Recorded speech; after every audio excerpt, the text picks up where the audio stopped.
میں خود بھی موٹر سائیکل سے گری تھی، لیکن حیرت کی بات تھی کہ مجھے چوٹ نہیں آئی تھی، لیکن وہ بیرسٹر بیچارہ بری طرح سے زخمی ہوا تھا۔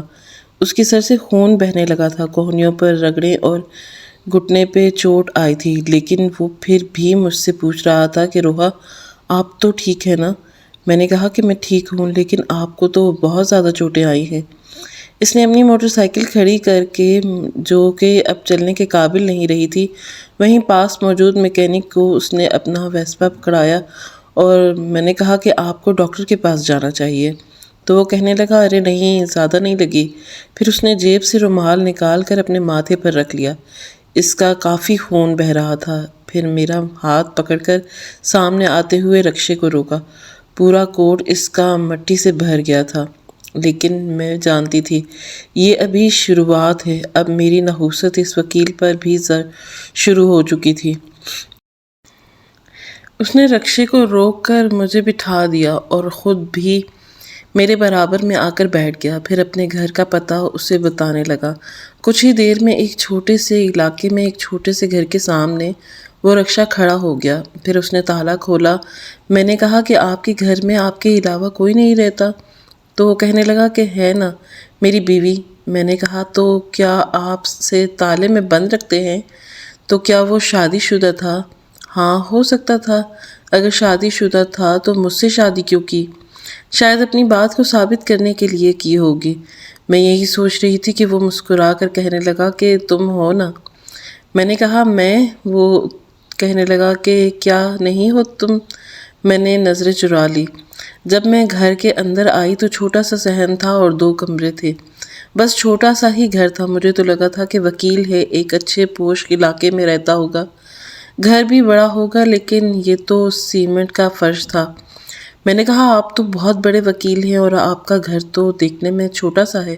وہ کہنے لگا کہ سچ کی راہ پر چلنے والوں کے گھر اتنے ہی ہوتے ہیں۔ ہاں، اگر میں جھوٹ بولتا، دھوکے بازی کرتا، اپنے پیشے کے ساتھ ناانصافی کرتا تو یقیناً میرا بھی گھر ایک اچھے علاقے میں ہوتا اور کافی بڑا بھی ہوتا۔ میری بھی اپنی بڑی گاڑی ہوتی اگر ابا کی ویسپا نہیں ہوتی۔ ابا کے بعد میں چلا رہا ہوں۔ پھر مجھے کمرے میں لے گیا اور کہنے لگا کہ تم یہاں بیٹھو، آرام کرو، میں ذرا اپنے زخموں کو صاف کر لوں۔ یہ کہہ کر وہ دوسرے کمرے میں چلا گیا۔ اب میں اس کمرے کا جائزہ لینے لگی۔ ایک پرانا پلنگ تھا، یہی کوئی 30-35 سال پرانا تو ہوگا۔ چھوٹی سی 2 پٹ کی الماری تھی اور پرانا سا سنگھار میز۔ بہرحال میرے اس اسٹور نما کمرے سے تو کافی بہتر تھا، جہاں میں نے بچپن سے اب تک کی ساری زندگی گزاری تھی۔ فیضان سے نکاح کے بعد بھی میرا ٹھکانہ وہی اسٹور روم ہی تھا۔ کچھ دیر بعد وہ وکیل عام کپڑوں میں میرے کمرے میں داخل ہوا۔ میں نے جلدی سے دوپٹہ سر پر کر لیا۔ اس نے سر پر بینڈیج باندھ رکھی تھی۔ وہ کہنے لگا کہ آپ کو بھوک لگی ہے تو میں بازار سے کچھ لا دوں؟ شام کا وقت تھا۔ میں نے کہا کہ نہیں، مجھے بتا دیں کہ آپ نے کیا بنانا ہے، مجھے کھانا بنانا آتا ہے۔ وہ کہنے لگا کہ اب ایک دن کی دلہن سے کیا میں کھانا بنواؤں گا؟ اچھا نہیں لگتا۔ میری والدہ حیات ہوتی تو مجھے یقین ہے کہ یقیناً وہ آپ کے کچھ نخرے ضرور اٹھا لیتی، اور میں تو سیدھا سادہ سے بندہ ہوں، آپ کی اس طرح سے خدمت نہیں کر سکتا جیسا آپ حق رکھتی ہیں۔ پھر وہ کمرے سے باہر چلا گیا۔ کچھ دیر بعد ہی وہ واپس لوٹ آیا تھا تو کہنے لگا کہ میں کھانے لے کر آتا ہوں، پہلے آپ کھانا کھا لیں۔ میں کمرے سے باہر آ گئی تھی۔ صحن میں ایک چھوٹا سا ٹیبل تھا اور 2 کرسیاں رکھی ہوئی تھی۔ ٹیبل پر ہی اس نے کھانا رکھا ہوا تھا۔ میں ایک کرسی پر بیٹھ گئی اور بازار سے بریانی لے کر آیا تھا۔ میں نے بس تھوڑی سی بریانی اپنی پلیٹ میں ڈالی تھی اور شاید مجھے ہی دیکھ رہا تھا۔ وہ کہنے لگا کہ کھانا پیٹ بھر کے کھائیے گا۔ میں نے کہا کہ مجھے بھوک نہیں ہے۔ میں نے تو بس 2 چمچ بریانی کے لیے ایک نظر اس شخص کو دیکھا جو بڑی رغبت سے بریانی کھانے میں مصروف تھا۔ میں نے کہا، آپ جانتے ہیں یہ اتنی چوٹیں آپ کو کیوں لگی ہیں؟ میری بات سن کر اس نے میری طرف دیکھا اور پھر کہنے لگا کہ ہاں، وہ اچانک سے گاڑی آگے آ گئی تھی تو اس لیے میں نے ایک دم سے بریک نہیں لگایا۔ بس ہونے والا حادثہ تھا تو ہو گیا۔ میں نے کہا کہ کیوں آپ اپنے آپ سے جھوٹ بول رہے ہیں اور کیوں اپنے دل کو جھوٹی تسلی دے رہے ہیں؟ وہ استفادیہ انداز سے مجھے دیکھنے لگا اور کہنے لگا کہ میں آپ کی بات نہیں سمجھا۔ میں نے کہا کہ یہ سب میری نحوست کی وجہ سے ہے۔ آپ کو نہیں پتہ، آپ نے اچھا نہیں کیا اپنے ساتھ، بہت بڑی مصیبت میں ڈال لیا ہے خود کو۔ میں جانتی ہوں کہ میں ٹھیک نہیں ہوں۔ وہ کہنے لگا کہ ایسا بھی کیا مسئلہ ہے آپ کے ساتھ، آپ ایسا کیوں سوچتی ہیں؟ باخدا میں نے ایسا نہیں سوچا، میرے ذہن میں تو ایسی کوئی بات بھی نہیں آئی۔ میری آنکھوں سے ٹپ ٹپ آنسو بہنے لگے۔ میں نے کہا کہ آپ کو کیا لگتا ہے میرا کزن پاگل تھا جس نے مجھے چھوڑ دیا؟ 5 سال میں اس کے نکاح میں رہی ہوں اور ان 5 سالوں میں اس کے اوپر بہت مصیبتیں ٹوٹی ہیں، اس لیے اس نے مجھے چھوڑا۔ تو وہ کہنے لگا کہ آپ بھی ان باتوں پر یقین نہیں رکھتی ہیں۔ میں نے کہا کہ رکھنا پڑتا ہے کیونکہ سب صاف نظر آتا ہے۔ آپ نے دیکھ لیا نا، آپ نے مجھ سے نکاح کیا ہے اور گھر پہنچنے سے پہلے ہی آپ کو اتنی چوٹیں لگ گئیں۔ وہ کہنے لگا کہ بریانی بہت مزے کی ہے، جلدی سے کھا لیں، پھر میں آپ کو چائے بنا دوں گا۔ میں نے کہا کہ نہیں، آپ مجھے بتا دیں سامان کہاں پڑا ہے، میں بنا لوں گی۔ وہ کہنے لگا کہ ٹھیک ہے، پہلے کھانا تو کھائیں۔ میں نے بڑی مشکل سے بس تھوڑی سی بریانی کھائی تھی، حالانکہ بریانی واقعی ہی مزے کی تھی، لیکن بار بار چچا کا گھر یاد آ رہا تھا۔ سچ پوچھے تو فیضان کی بھی یاد آ رہی تھی۔ اگر میں سبز قدم نہ ہوتی تو اس وقت اس کی زندگی میں ہوتی۔ جو بھی تھا، جیسا بھی تھا، مجھے اس سے محبت تھی۔ میں اسی کے بارے میں سوچ رہی تھی جب حمدان نے مجھے پکارا، روحا، آپ کے ہاتھ میں یہ انگوٹھی کس نے پہنائی؟ میرے الٹے ہاتھ کی تیسری انگلی میں پہنی ہوئی انگوٹھی دیکھ کر اس نے پوچھا تھا۔ میں نے نظر چرا لی تو وہ کہنے لگا کہ مسٹر فیضان نے۔ میں نے اسبات میں سر ہلا دیا اور ساتھ اپنے آنسو صاف کرنے لگی۔ یہ ایک واحد تحفہ تھا جو نکاح کے دن فیضان نے مجھے پہنایا تھا۔ وہ بھی چچی نے یہ سونے کی انگوٹھی اپنی انگلی سے اتار کر دی تھی کہ روحا کو پہنا دو۔ اس نے ایک گہری سانس لی اور کہنے لگا کہ میں سمجھ سکتا ہوں، 5 سال اگر ایک لڑکی کسی کے نکاح میں رہے تو بہت کچھ سوچ لیتی ہے اور دل ہی دل میں اپنے منکوحہ کے لیے بس احساسات میں بھی رکھنے لگتی ہے۔ پھر اٹھ کر کھڑا ہو گیا اور کہنے لگا کہ چائے میں بنا دیتا ہوں۔ یہ کہہ کر اس نے برتن اٹھائے اور کچن میں چلا گیا۔ میں اپنے ہاتھ میں پہنی اسی انگوٹھی کو دیکھنے لگی جو اس وقت میرے ہاتھ میں بالکل بے معنی تھی، لیکن اتار نہیں سکتی تھی۔ میں اپنے کمرے میں آ کر بیٹھ گئی تو کچھ دیر بعد ہی حمدان میرے کمرے میں آیا۔ چائے کا ایک کپ مجھے پکڑایا اور اپنا کپ لے کر میرے سامنے بیٹھ گیا۔ میں نے کہا، آپ مجھے یہ بتا دیں کہ آپ کے لیے کل کیا بناؤں، میں کچن کو سنبھال لیا کروں گی۔ تو وہ کہنے لگا کہ ٹھیک ہے، میں آپ کو بتا دوں گا کہ راشن کہاں رکھا ہے۔ پھر میں نے کہا کہ میری طرف سے آپ آزاد ہیں، جس سے چاہے شادی کر سکتے ہیں، بس مجھے ایک محفوظ مقام چاہیے تھا اور تھوڑا سا تحفظ چاہیے تھا۔ جبھی میں نے نکاح سے انکار نہیں کیا۔ اصل میں نے صرف انٹر تک ہی پڑھا ہے۔ اگر میں زیادہ تعلیم یافتہ ہوتی تو ایک اچھی جاب کر کے اپنی رہائش اور اپنی کفالت خود کر لیتی، اس طرح آپ کو مصیبت میں نہ ڈالتی۔ وہ کہنے لگا کہ آپ بار بار ایسی باتیں کر کے مجھے شرمندہ نہ کریں۔ اس وقت آپ میری بیوی ہیں اور آپ کی ذمہ داری بھی مجھ پر ہے۔ وہ کہنے لگا کہ والدین کہاں ہیں آپ کے؟ تو میں نے کہا کہ میری نحوست نے انہیں مار ڈالا۔ جب میں پیدا ہوئی تھی تو میری والدہ کا انتقال ہو گیا۔ جب پہلی بار میں نے اپنے بابا کو بابا کہا تو وہ بھی چل بسے۔ وہ کہنے لگا کہ آپ یہ کیسے کہہ سکتی ہیں کہ آپ کی وجہ سے یہ سب کچھ ہوا؟ میں نے کہا کہ سب یہی کہتے ہیں، اور خود سوچیں ایسا کس عورت کے ساتھ ہوتا ہے؟ کس عورت کے ساتھ ایسا تو نہیں ہوتا نا کہ اس کا بچہ بچ جائے اور مر جائے؟ وہ کہنے لگا کہ جس کی ماں کی پیدائش پر مر جاتے ہیں، کیا وہ سبز قدم ہوتے ہیں؟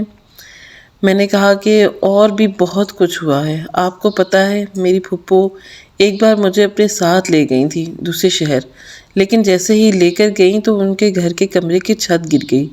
حالانکہ اس نے تو مجھ پر احسان کیا تھا، کیونکہ چچی مجھے بہت مارتی تھی اور دادی کا رویہ بھی ایسا ہی تھا، تو پھپھو کو کہیں مجھ پر ترس آ گیا۔ تو وہ کہنے لگیں کہ آپ لوگ اسے مجھے دے دو، یہ میرے بھائی کی اولاد ہے، میں پال لوں گی اسے۔ پھر اس کی شوہر کی نوکری چلی گئی، نوبت فاقوں تک آ گئی تھی۔ تب میری پھوپھو مجھے واپس ہاتھ جوڑ کر چھوڑ گئی تھی کہ میں تو اس سبز قدم بچی کو اپنے پاس نہیں رکھ سکتی۔ میری بات اس نے بڑے غور سے سنی تھی، پھر وہ کہنے لگا کہ مجھے نہیں پتا تھا کہ جہالت اتنی اہم ہو چکی ہے، کہ ہمارے دماغوں پر، ہماری زندگیوں پر راج کرنے لگی ہے۔ یہ صرف انسانی سوچیں ہوتی ہیں اور کچھ نہیں۔ میں نے کہا کہ ایسا کچھ نہیں ہوتا، یہ کوئی سوچ ووچ نہیں ہے، آپ بھی دیکھ لیجئے گا، کل سے آپ کے ساتھ بھی ایسا ہی کچھ ہونے لگے گا۔ وہ میری بات پر مسکرانے لگا اور کہنے لگا کہ ایسا کچھ نہیں ہوتا۔ بات یہیں تک ہی پہنچی تھی کہ جب ایک دھماکے کی آواز آئی اور میری تو جان نکل گئی۔ ایسا لگا تھا کہ جیسے گھر میں بم پھٹا ہو۔ ہمدان بھاگتا ہوا کمرے سے باہر نکلا تھا۔ میں بھی تیزی سے کمرے سے باہر آئی، دیکھا تو کچن میں آگ لگ گئی تھی۔ یہ دیکھ کر میں فوراً سے کچن میں آئی تو ہمدان کہنے لگا کہ شاید سلنڈر پھٹ گیا ہے، شاید میں نے ہی گیس بند نہیں کی تھی۔ میں نے کہا آپ مان کیوں نہیں لیتے؟ یہ سب میری وجہ سے ہو رہا ہے۔ مجھے دیکھ کر وہ زچ ہوا تھا۔ وہ کہنے لگا کہ روحا آپ کمرے میں جائیں پلیز۔ مجھے یاد آنے لگا کہ بچپن میں میری دادی نے مجھے ایک عامل کو بھی دکھایا تھا، جو مجھے دیکھتے ہی کہنے لگا اس بچی کو یہاں سے لے جاؤ، یہ لڑکی سبز قدم ہے، جہاں جائے گی، جس کے نصیب میں لکھی جائے گی وہ برباد ہو جائے گا، اور جس کے ساتھ اس کی شادی ہوگی وہ مر جائے گا۔ میری دادی نے اس عامل سے کہا کہ اس کا تو کوئی توڑ تو ہوگا تو ہمیں بتا دیں۔ تو وہ کہنے لگا کہ کوئی توڑ نہیں ہے، ہو سکتا ہے کہ ایک عمر کے ساتھ ساتھ قسمت بدل جائے، ورنہ مجھے ایسے آثار نظر نہیں آ رہے ہیں۔ اس وقت مجھے ان کی باتیں اتنی سمجھ نہیں تھی، لیکن آج مجھے دوبارہ سے وہ باتیں یاد آنے لگی تھی۔ میں سوچنے لگی کہ یہ ہمدان بھی کہیں میری وجہ سے مر تو نہ جائے۔ پہلے بھی اس کا ایکسیڈنٹ ہو گیا تھا اور اب اس کے کچن میں آگ لگ گئی۔ پتہ نہیں کیوں مجھے اس وکیل پر رحم آنے لگا تھا، ترس بھی آ رہا تھا۔ بیچارے نے اپنے پڑوس سے لڑکوں کو بلوایا اور آگ بجھوائی۔ ابھی بھی 24 گھنٹے بھی نہیں ہوئے تھے کہ اس کے گھر میں آئے ہوئے، بلکہ 12 گھنٹے بھی نہیں ہوئے تھے، لیکن مجھ میں یہ سمجھ نہیں آ رہا تھا کہ میں یہاں سے نکل کر جاؤں تو جاؤں کہاں۔ مجھے تو ٹھیک سے راستے بھی نہیں معلوم تھے، نہ یہ پتہ تھا کہ گھر سے نکل کر عورت کہاں محفوظ رہ سکتی ہے۔ مجھے اب یہ بھی ڈر لگ رہا تھا کہ اگر اس وکیل کا یوں ہی نقصان ہوتا رہا تو کہیں یہ بھی مجھے چھوڑ ہی نہ دے۔ میں کہاں جاؤں گی؟ مجھے تو چچا کے گھر کے علاوہ کسی اور کا پتہ بھی نہیں ہے۔ پھوپھو بھی دوسرے شہر میں رہتی ہیں اور وہ بھی تو کبھی بھی مجھے دوبارہ اپنے گھر نہیں لے کر جائیں گی۔ پھر میں رونے لگی اور آسمان کی طرف دیکھنے لگی اور کہنے لگی کہ اے اللہ، تم نے مجھے ایسا کیوں بنایا؟ کافی دیر بعد وہ وکیل کمرے میں آیا تھا۔ وہ کہنے لگا کہ اب سب ٹھیک ہے۔ اس نے چہرے پر وہی بل ڈالے ہوئے تھے جو نکاح کے بعد فیضان کے چہرے پر ڈل چکے تھے۔ تو یہ کہہ کر وہ اپنے کمرے میں چلا گیا۔ میں بھی لیٹ گئی کہ پتہ نہیں عملی زندگی میں آگے کیا لکھا ہے، اب کیا ہوگا۔ اگر اس وکیل نے بھی مجھے چھوڑ دیا تو میں کہاں جاؤں گی؟ مجھے بہت رونا آ رہا تھا اور میں رو بھی رہی تھی۔ اگلی صبح وہ میرے اٹھنے سے پہلے ہی کورٹ جا چکا تھا۔ میں کچن میں آ گئی اور اپنے لیے ناشتہ بنایا، پھر فریج میں رکھا چکن نکال کر دوپہر کے لیے کھانا بھی بنا لیا۔ گھر کی صفائی کی۔ شام کو جب وہ واپس آیا تو پورا گھر صاف تھا، کھانا بھی تیار تھا۔ اس کے ہاتھ میں کچھ شاپنگ بیگ تھے اور اس نے میری طرف بڑھا دیا۔ وہ کہنے لگا کہ یہ رکھ لیں، اس میں کپڑے اور ضرورت کا سامان ہے۔ میں نے شاپنگ بیگ پکڑ لیے اور اپنے کمرے میں لے گئی۔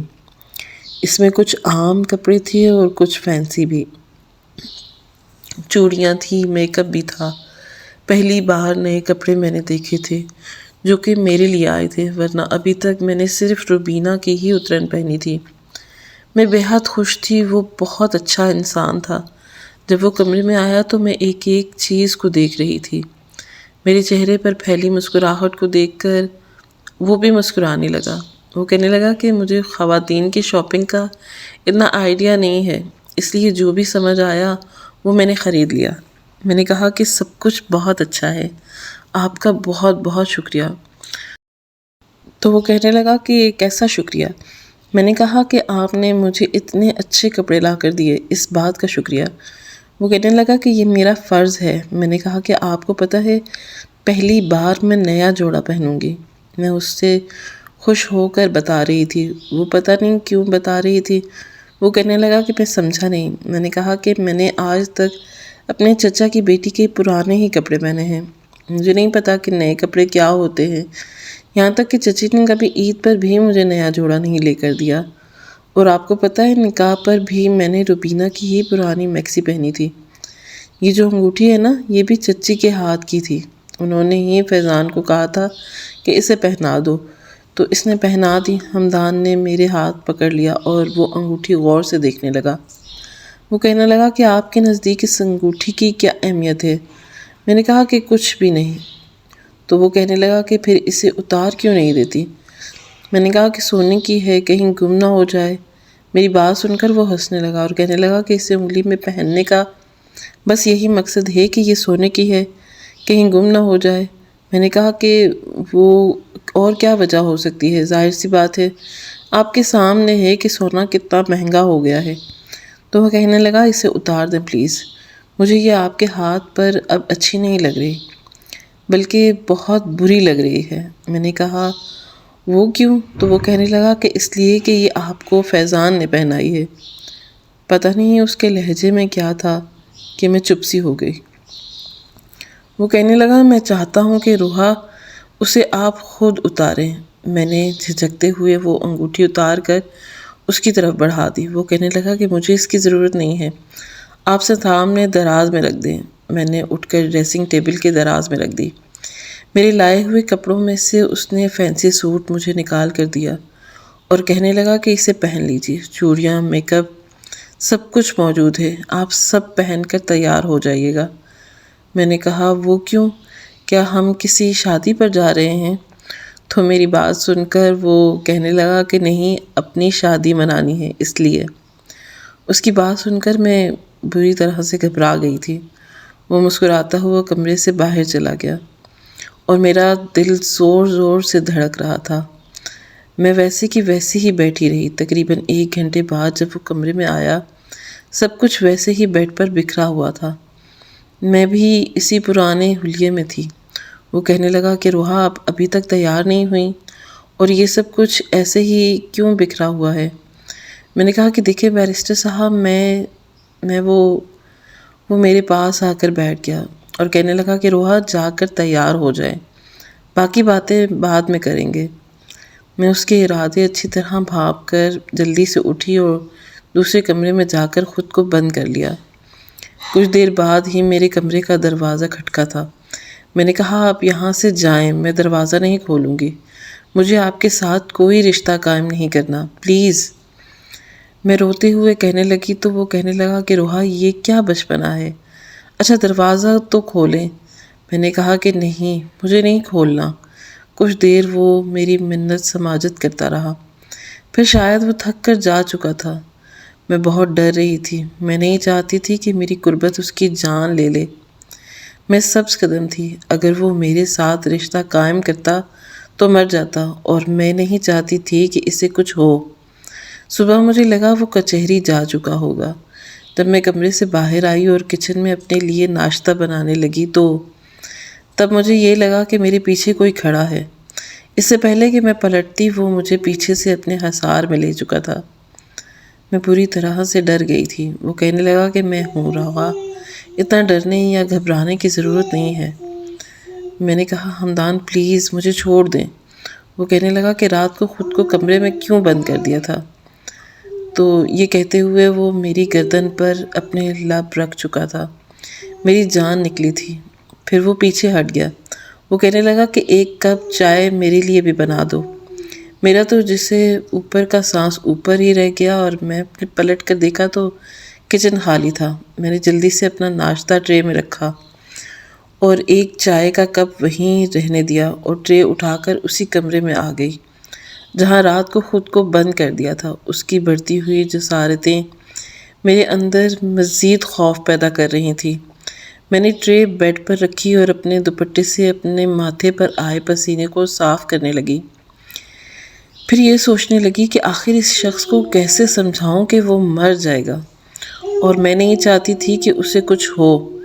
میں ابھی یہی سوچ رہی تھی کہ جب اسی کمرے کے واش روم کا دروازہ کھلا تھا۔ وہ نہا کر آیا۔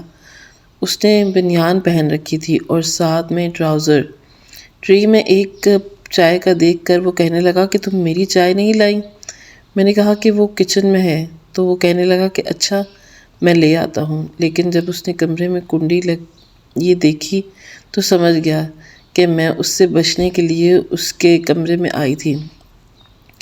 وہ میرے پاس آ گیا اور کہنے لگا کہ یہ کنڈی کیوں لگائی ہے تم نے؟ میں نے کوئی جواب نہیں دیا۔ تو وہ کہنے لگا کہ کس بات کا ڈر ہے تمہیں؟ نکاح تم نے مرضی سے کیا تھا مجھ سے۔ میں نے پوچھا تھا تم سے اس بار۔ وہ کافی سنجیدگی سے بات کر رہا تھا۔ میں رونے لگی۔ تو وہ کہنے لگا کہ رونا مسئلے کا حل نہیں ہے۔ وہ طلاق دے چکا ہے تمہیں۔ کب تک سود منانے کا ارادہ ہے اس شخص کے لیے جس نے بہت ہی فضول بات پر تمہیں بے آسرا چھوڑ دیا تھا؟ وہ سمجھ رہا تھا کہ مجھے ابھی تک فیضان کی پرواہ ہے۔ میں نے کہا کہ یہ بات نہیں ہے حمدان، مجھے فیضان سے طلاق کا افسوس نہیں ہے۔ تو وہ کہنے لگا کہ تو پھر کیا وجہ ہے؟ میں نے کہا کہ میں نہیں چاہتی کہ آپ کو کچھ ہو۔ آپ بہت اچھے انسان ہیں اور میری غربت آپ کو مار ڈالے گی۔ میں سبز۔ اس نے میرے منہ پر ہاتھ رکھ دیا۔ وہ کہنے لگا کہ تمہاری غربت کا تو پتہ نہیں، لیکن تمہاری جدائی ضرور اب میری جان لے لے گی۔ کب تک مجھ سے صبر کا امتحان لوگی؟ اس کا لہجہ بے خود ہونے لگا تھا۔ وہ کہنے لگا کہ میں تمہاری اسی وہم کو دور کرنا چاہتا ہوں روحا۔ پلیز ان سوچوں سے خود کو آزاد کر دو۔ ناشتہ کر لو اور پھر تیار ہو جاؤ۔ میں روز روز چھٹی نہیں کر سکتا۔ آج کا پورا دن تمہارے نام ہے۔ میں بے حد خوف زدہ تھی، لیکن وہ پیچھے ہٹنے کو تیار ہی نہیں تھا، اس لیے مجھے تیار ہونا پڑا۔ اس نے میرے ہاتھ میں رونمائی کی انگوٹھی پہنائی اور پھر مجھے حق مہر کے پیسے بھی دیے۔ جیسے جیسے وہ میرے قریب آ رہا تھا میری جان نکل رہی تھی، لیکن پھر اس کی پیار بھری باتوں میں کھونے لگی۔ لیکن جو کچھ صبح ہوا وہ میں سوچ بھی نہیں سکتی تھی، کیونکہ میرے برابر لیٹے حمدان کے منہ سے خون نکل رہا تھا۔ میری جان نکلی تھی اور میں رونے لگی تھی۔ میں نے کہا حمدان، میں آپ کو کہا تھا، لیکن وہ بالکل بے سدھ تھا۔ میری جان نکل گئی۔ میرے سبز قدم اس کی جان لے گئے تھے۔ میں اس کے سینے پر سر رکھ کر پھوٹ پھوٹ کر رونے لگی۔ میں نے کہا تم سے میں منحوس ہوں، سبز قدم ہوں، لیکن تم نے میری ایک نہیں سنی۔ حمدان، حمدان، میں مر جاؤں گی تمہارے بغیر، پلیز اٹھ جاؤ۔ میں اس کے سینے پہ مکے مار رہی تھی۔ جب کسی نے میری کلائی پکڑی تھی تو بے ساختہ میری آنکھ کھلی تھی۔ حمدان نیند میں تھا اور وہ کہنے لگا کہ لڑکی کیا کر رہی ہو؟ اپنے شوہر کو کیوں یوں صبح صبح پیٹنا شروع کر دیا ہے؟ میں نے اس کے چہرے کی طرف دیکھا تو وہ موندی موندی آنکھوں سے مجھے دیکھ رہا تھا۔ میں اب بھی بے یقینی تھی اور پھر بے یقینی سے اس کے چہرے پر ہاتھ پھیرنے لگی۔ آپ زندہ ہیں؟ تو وہ کہنے لگا کہ 100% زندہ ہوں، حالانکہ تمہارا حسن بہت جان لیوا ہے۔ لیکن پھر بھی میں شوق ہوتے ہوئے بولے۔ میں نے کہا کہ آپ کو نہیں پتا کہ میں کتنا برا خواب دیکھا ہے۔ وہ کہنے لگا کہ دماغ میں ایسا وہم پالو گی تو خواب ہی ایسے آئیں گے۔ پھر چند ماہ میں نے ڈر ڈر کے گزارے تھے۔ اسی دوران میں امید سے بھی ہو گئی تھی۔ حمدان میرا بہت خیال رکھتے تھے۔ میں ان کے ساتھ خوش بھی بہت تھی۔ 9 ماہ بعد میں نے ایک بہت پیارے سے بیٹے کو جنم دیا تھا۔ ہماری شادی کو پورا 1 سال ہو چکا تھا جب حمدان مجھے میرے چچا کے گھر لے کر گئے۔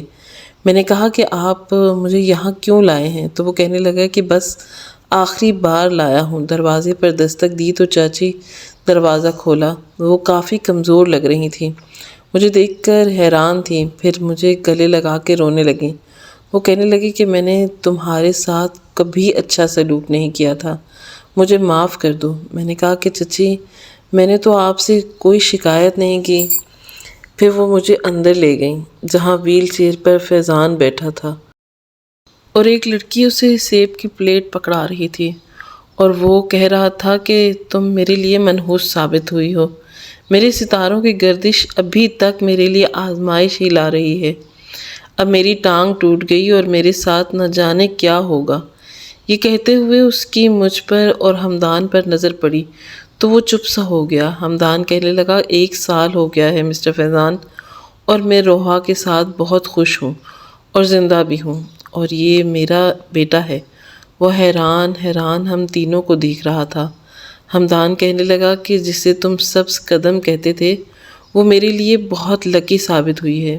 میری ترقی بھی ہو گئی ہے اور اللہ نے بیٹے سے بھی نواز دیا، اور روحا کے روپ میں مجھے ایک بہت اچھی بیوی بھی مل گئی ہے۔ سبز قدم خوشی کی علامت ہوتا ہے یار، اس لیے اس کے قدم پڑتے ہی میری روکھی سی زندگی میں ہریالی ہو گئی ہے، اور میں یہاں تم سے کچھ مانگنے نہیں آیا بلکہ تمہارا شکریہ ادا کرنے آیا ہوں، کیونکہ تمہاری وجہ سے مجھے روحا ملی۔ اور ہاں، اگر تم بھی خوش رہنا چاہتے ہو تو ان ستاروں کی چالوں کو دیکھنا چھوڑ دو، بلکہ اللہ پر بھروسہ کرو، اللہ سے اپنی مشکلات کا حل مانگو اور خوش رہو۔ بس میں یہی کہنا آیا تھا۔ فیضان منہ کھولے ہمیں دیکھ رہا تھا اور ہم واپس آ چکے تھے۔ شاید میں فیضان جیسے شخص کو ڈیزرو نہیں کرتی تھی۔ میں خوش نصیب تھی، اس لیے میرے رب نے مجھے حمدان جیسا جیون ساتھی دیا۔ میری شادی کو 10 سال ہو چکے ہیں، ہمارے 3 بچے ہیں، اور حمدان مجھے کبھی کبھی بہت تنگ کرتے تھے۔ وہ کہتے تھے کہ اب تو تمہیں ڈر نہیں لگتا۔ میں شرما جاتی اور وہ کہتے کہ پلیز حمدان، وہ ہنسنے لگتے۔